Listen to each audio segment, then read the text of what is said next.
तहसील गिदर के मेम बाजार में गुज़िश्ता 6 माह से बिजली की बदतरीन लोड शेडिंग नहीं बल्कि मुकम्मल बंदिश जारी है, जिसके बाद पूरा इलाका अमली तौर पर अंधेरों में डूबा हुआ है। बिजली की अदम फरामी ने न सिर्फ कारोबारी सरगर्मियों को मफलूज कर दिया है बल्कि पानी जैसी बुनियादी सहूलियत भी नापैद हो चुकी है। मेम बाजार के ताजर जो पहले ही महंगाई और कमजोर महीशत का सामना कर रहे थे, अब शदीद ज़हनी और माली दबाव में मुब्तला है। फ्रीजर, पंखे, लाइट्स और दीगर बरकी आलात नाकारा हो चुके हैं, जिससे रोजगार बुरी तरह मुतासर हो रहा है। दुकानें सुनसान, खरीदार नापैद और कारोबार तबाही के दहाने पर पहुंच चुका है। ईदा बाजार ठी तकरीबन सालस मरोई बिजली अफक नंतेना मीटरा थे बराल करे न वलार बिल्ला थे बीती सुन साल से नने बिजली अफ दाड़ी बिजली ना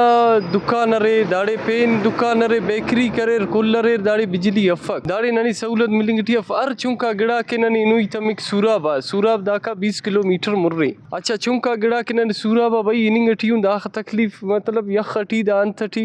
दाज करे नुना कावाज भी अफे नुना दाड़े कस नंग के भाई अंत कनिंगटियफ बिजली बराल कनिंगटियफ अच्छा ग्रेड भी दाका 80 किलोमीटर्स भी मुरमा फकक ग्रेड बिजली अरे दाड़े ननी सहूलत मिलेंगटियफ फक सिर्फ गिदर बाजार थी और सर नने बाज मुश्किलात रे ना जनरेटर कुल स्टार्ट हो शशतुआ बुर्जा मसले दस का सर बिजली असुलफ। ताजिर बिरादरी का कहना है कि हमने 12 मुतल्लिक़ हुकाम और आला हुकाम को बाजार की बिजली बंदिश से आगाह किया है, लेकिन इसके बावजूद कोई अमली इकदाम नहीं उठाया गया है और आज तक गिदर बाजार की बिजली बंद है। कैमरामैन मोहम्मद नईम रेकी के साथ सिराज रेकी, वश न्यूज़, जिला सिकंदराबाद, सूराब।